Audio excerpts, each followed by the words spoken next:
Hola, ¿qué tal? Este es su programa Monseñor Romero y la misión del Evangelio.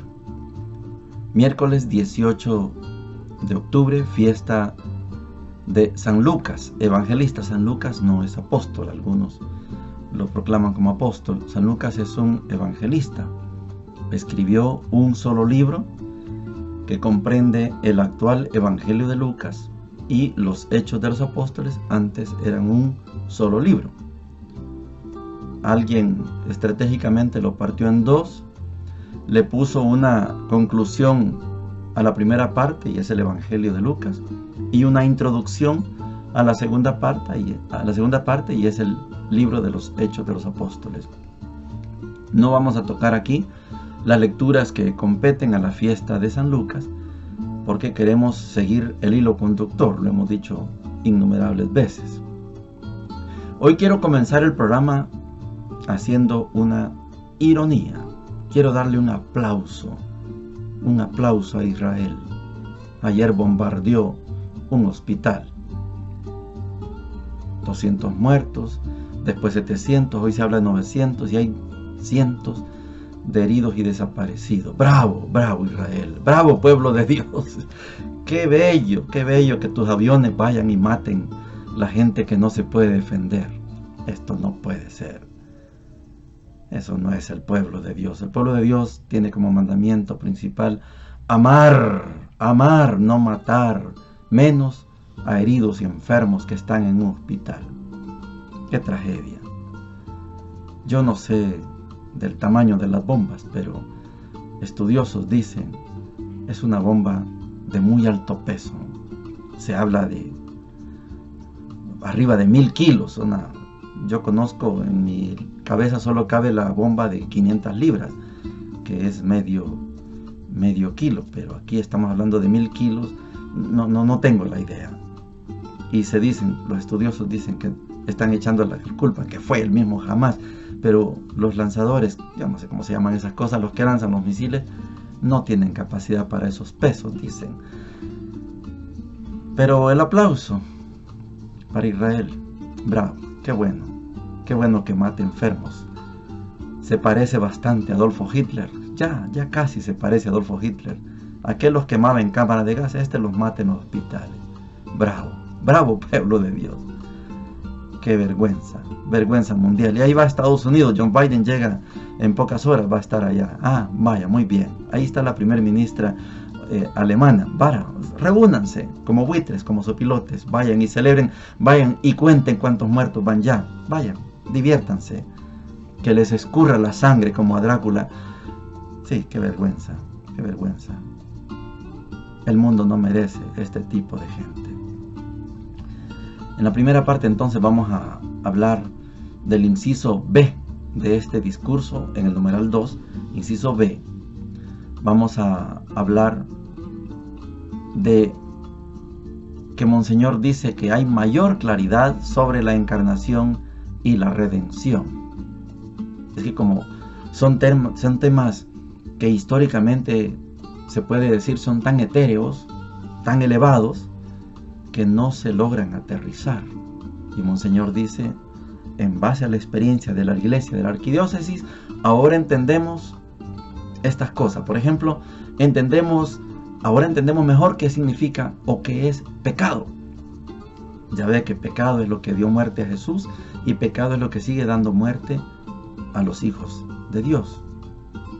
Ese es el pecado. Y hoy vamos al tema de la encarnación y la redención. Inciso B, mayor claridad sobre la encarnación y la redención. Y la frase para hoy dice lo siguiente: sabemos ahora mejor qué significa la encarnación, qué significa que Jesús tomó carne realmente humana y que se hizo solidario de sus hermanos en el sufrimiento, en los llantos y quejidos, en la entrega. Sabemos que no se trata directamente de una encarnación universal, que es imposible, sino de una encarnación preferencial y parcial. Una encarnación en el mundo de los pobres. Desde ellos podrá la Iglesia ser para todos podrá también prestar un servicio a los poderosos a través de una pastoral de conversión, pero no a la inversa, como tantas veces ha ocurrido. Hasta aquí la frase. Ahora comprendemos mejor el concepto de encarnación. Sí, Cristo se encarnó. Universal no es posible. Se encarnó en la vida de los pobres. Y desde los pobres, la Iglesia tiene un mensaje universal. Inventa, Monseñor, una pastoral de conversión. Claro que hay un mensaje para todos. Para los pobres, estamos con ustedes. Y para los poderosos, conviértanse a los pobres. Tenemos una pastoral de conversión.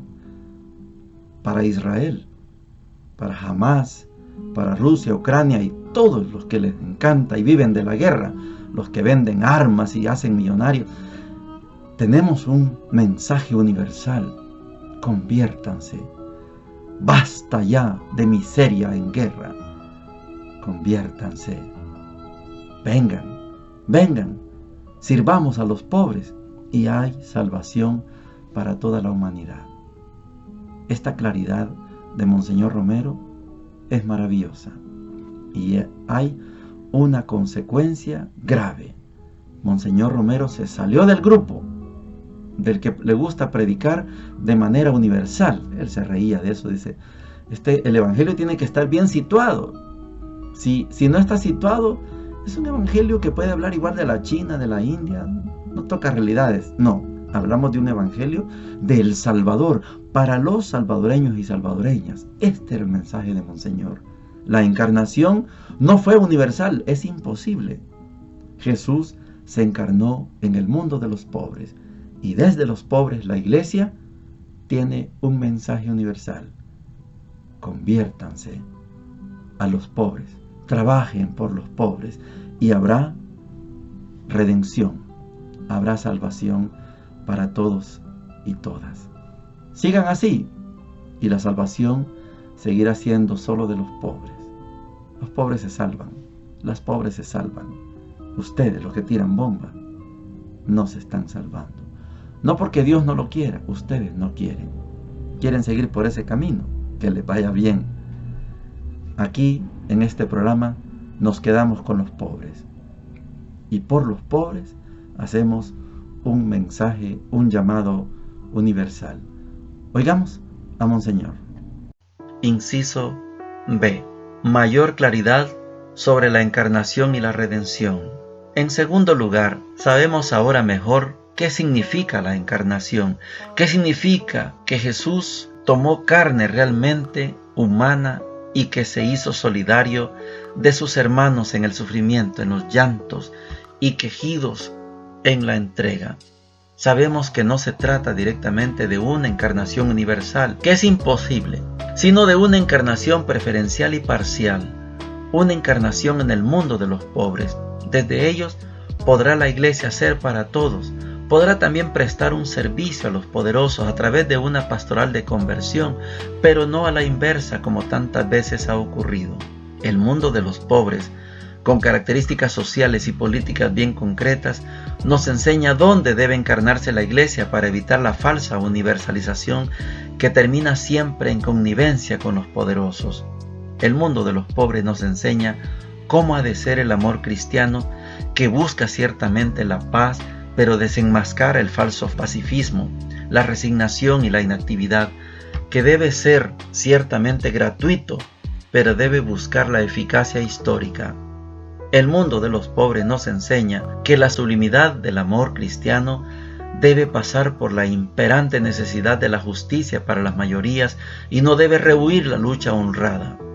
El mundo de los pobres nos enseña que la liberación llegará no solo cuando los pobres sean puros destinatarios de los beneficios de gobiernos o de la misma Iglesia, sino actores y protagonistas ellos mismos de su lucha y de su liberación, desenmascarando así la raíz última de falsos paternalismos aún eclesiales.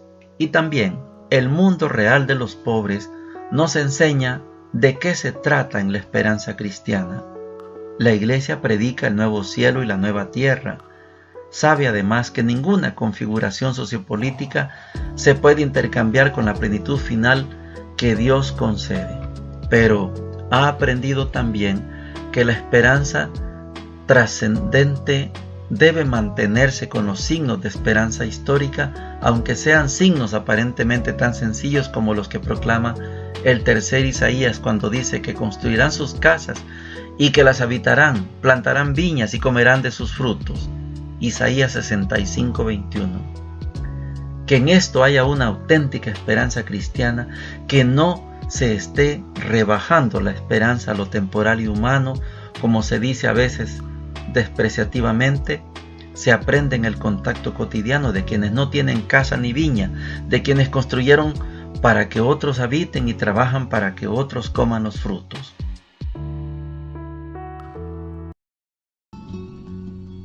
Llegamos a la sección de la palabra de Dios. Les decía, no tomamos las lecturas del Evangelio del evangelista Lucas, no tocamos esos textos, porque preferimos seguir este orden, aprendiendo precisamente en la primera lectura, que es la carta a los romanos. Carta a los romanos, que hemos dicho es una carta, verdadera carta magna, una carta que puede llamársele carta de constitución del cristianismo.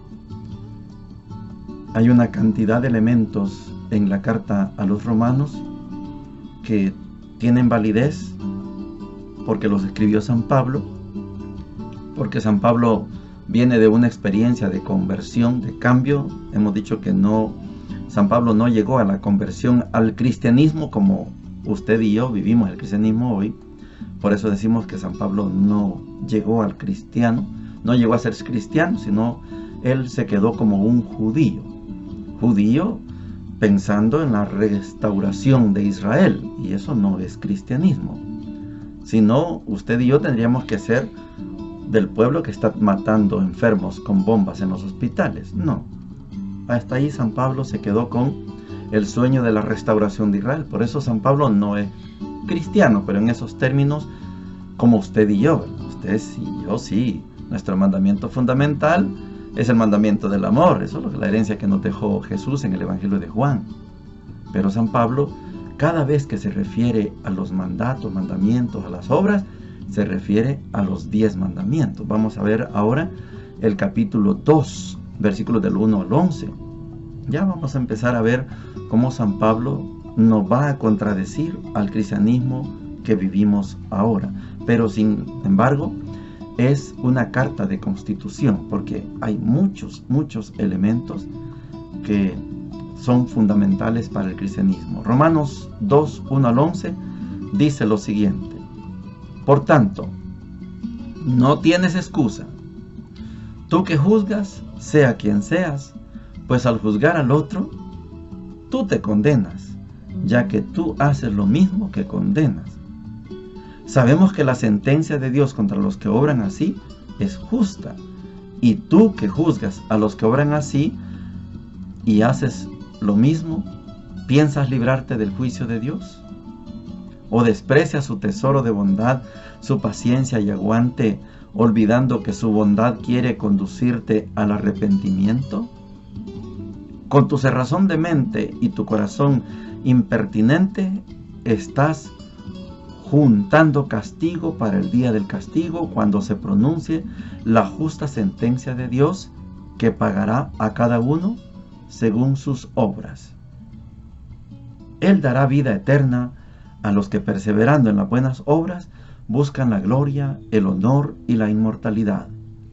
En cambio, castigará con la ira y la violencia a los que por egoísmo desobedecen a la verdad y obedecen a la injusticia. Habrá angustia y tribulación para todo el que obre mal, primero para el judío, después para el griego. Habrá gloria y honor para todo el que obre bien, primero para el judío, después para el griego, porque Dios no hace diferencia entre unos y otros. Palabra de Dios.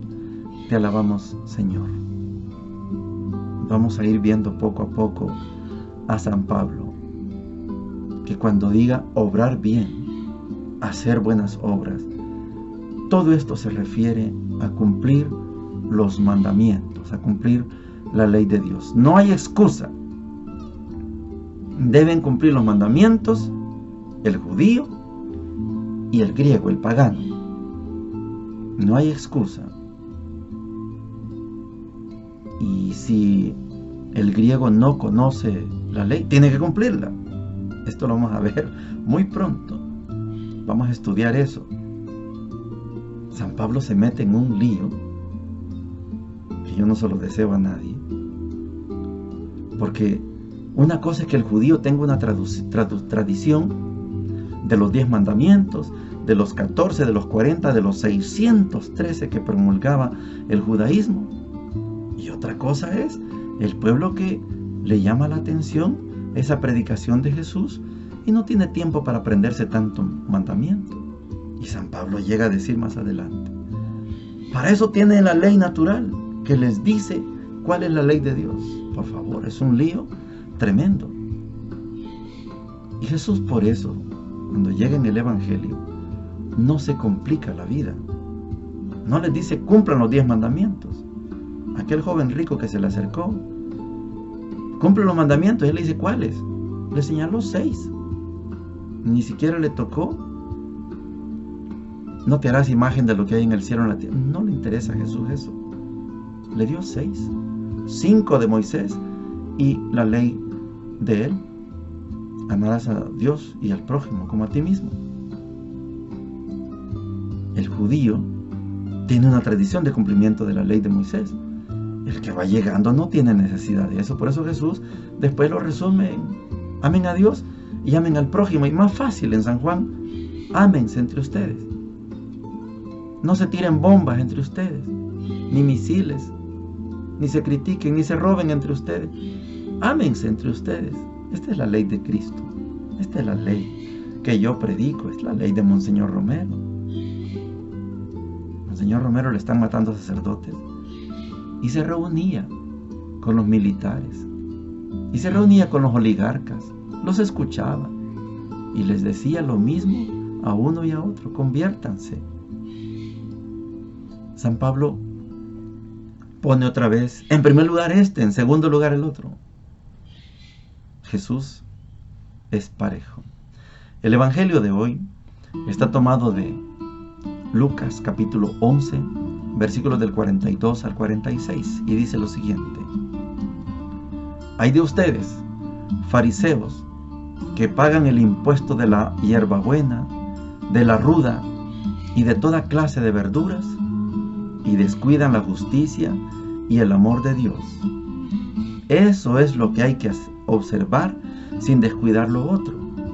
Hay de ustedes, fariseos, que buscan los asientos de honor en las sinagogas y los saludos por la calle. Hay de ustedes porque son como sepulcros sin señalar, que los hombres pisan sin darse cuenta. Un doctor de la ley tomó la palabra y le contestó: Maestro, al decir eso nos ofendes. Hay de ustedes también, doctores de la ley, que imponen a los hombres cargas insoportables, pero ustedes ni siquiera mueven un dedo para llevarlas. Palabra del Señor. Gloria y honor a ti, Señor Jesús. Es un lío querer, lo que decía Monseñor, entender algo de manera universal. No se puede. La ley de Dios tenía que haber sido muy particular. ¿Quién debe cumplir qué? ¿Y quién debe cumplir la otra cosa? Moisés se metió en una ley universal y él mismo no la cumplió. Lo digo con propiedad. Quinto mandamiento, no matar. Y a los que estaban adorando el becerro de oro, 3,000, pásenos a cuchillo a todos. Y cuando llegan a la conquista de la tierra prometida, Josué, el gran Josué, la orden es: no dejen vivos ni a los perros. A los niños los tomaban de la piernita y los estrellaban en las piedras. Así. Esa ley no es perfecta. Pretendiendo ser universal, cometieron los mismos crímenes que habían cometido con ellos. Allá el faraón dijo: maten a todos los niños varones hebreos menores de 2 años. Moisés fue salvado, por eso se llama Moisés, salvado por de las aguas. Pero ellos están haciendo lo mismo. Están matando a los niños cuando están conquistando la tierra prometida. A todo el que se opone hay que matarlo. Y David, el gran David, antes de ser rey, mató a Goliat y después siguió matando. No es posible que el Antiguo Testamento tenga el mismo valor que el Nuevo Testamento. No es posible. Esta controversia que tiene Jesús, que le falta la palabrita de Mateo: ay de ustedes, fariseos, hipócritas. Lucas no les dice hipócritas. Ay de ustedes, fariseos. Ay de ustedes, doctores de la ley. No les dice hipócritas tampoco. Ay de ustedes. Lo importante es la justicia y el amor de Dios. Hagamos un examen. ¿Usted cree que si Israel fuera el pueblo de Dios, Dios le diría: ve a bombardear ese hospital? No lo va a hacer Dios. Ese no es el Dios de nosotros. Ese no es el Dios cristiano. Yo les decía, se habla de 80 aviones todos los días tirando bombas. Que sean 50, hagámosle el descuento, pues. 50 aviones tirando bombas, destruyendo todos los edificios, todo lo que encuentran a su paso. Y ayer un hospital. ¿Usted cree que Dios le dio la orden que vaya a bombardear? No, ese no es nuestro Dios. Israel tiene que convertirse. Yo oro porque Israel ahora aprenda la lección. Ese no es el camino para la salvación del mundo. No es el camino. Está equivocado Israel. No son las bombas la solución. Allá va su papá Biden. Todos los años, miles de millones en bombas, en armas. Ese no es el camino. Nosotros predicamos el camino. Este es el camino. La justicia de Dios y el amor de Dios. Este es el camino. Monseñor Romero lo tuvo bien clarito. Dios se encarnó en los pobres y desde los pobres lanzó el mensaje universal: sirvan, amen, ayuden a los pobres y hay salvación para todo el mundo. No es matando pobres en los hospitales como se arregla el mundo. No. Maestro, hablando así nos ofendes. Ay de ustedes, doctores de la ley, que les encanta ponerle cargas grandes a la gente y ustedes no son capaces. A ver si tiene valor, Israel, de ir a tirar una de esas bombas de 1000 kilos, qué sé yo, qué es eso. Vaya a tirar una bomba a Estados Unidos, a ver cómo le va. No, le tiro la bomba a un hospital que no se puede defender. Invado Palestina porque Palestina no tiene un ejército como el de Israel. No tiene ni un solo avión, ni un solo tanque, ni un solo portaaviones. Una guerra desigual. Una guerra desigual es una invasión. Ese no es el camino. Yo oro porque Israel y los que creen que el pueblo de Israel es el pueblo de Dios, yo oro porque se conviertan al Dios de Jesús, al Dios de Monseñor Romero. Bienvenidos. Conozcan al Dios de Jesús. Ese no es el Dios de Israel. El Dios de Jesús es el Dios de la misericordia. Oyeron que se les dijo: amen a sus amigos, odien a sus enemigos. Yo les digo: amen incluso a sus enemigos. Sermón de la montaña. Ese es mi Dios, ese es mi Cristo, esa es mi religión. A mí la religión de Israel no me interesa un carajo. No me interesa ni un milímetro de esa religión judía que mata niños enfermos que estaban en los hospitales. No me interesa esa religión. Me interesa mi cristianismo. Pecador, pero en busca de santidad. Dichosos y dichosas quienes escuchamos a Monseñor Romero y tratamos de hacer lo mismo que él. Tratamos de ser como él, porque es el ejemplo más cercano que tenemos aquí. Ojalá yo hubiera conocido como Facundo Cabral, que conoció a Madre Teresa de Calcuta, o Cálcata como le dice, y caminó junto con Madre Teresa. Yo no conocí a Madre Teresa, quizás hubiera caminado junto con ella, pero conocí a Monseñor Romero y caminamos con él. Somos como el beduino en el desierto. Ese no es el camino, es por allá. Israel, Israel, qué vergüenza, qué lástima me das. ¿Crees que vas a escalar el cielo? Vas a caer a lo profundo del abismo, porque no has creído en el Dios de Jesús. Y ustedes de la Franja de Gaza, musulmanes, ustedes no han conocido al Dios verdadero. Siguen con su Alá, con su Mahoma, con su filisteo. Qué lástima que no conozcan al Dios de Jesús. 2.400 millones ya lo conocimos, y aunque tenemos faltas, pecados, pero estamos en el lugar correcto. Este es el camino correcto. Aquello no. Eso no sirve. Eso no sirve un carajo. Eso no sirve para nada. Bendiciones para todos y para todas.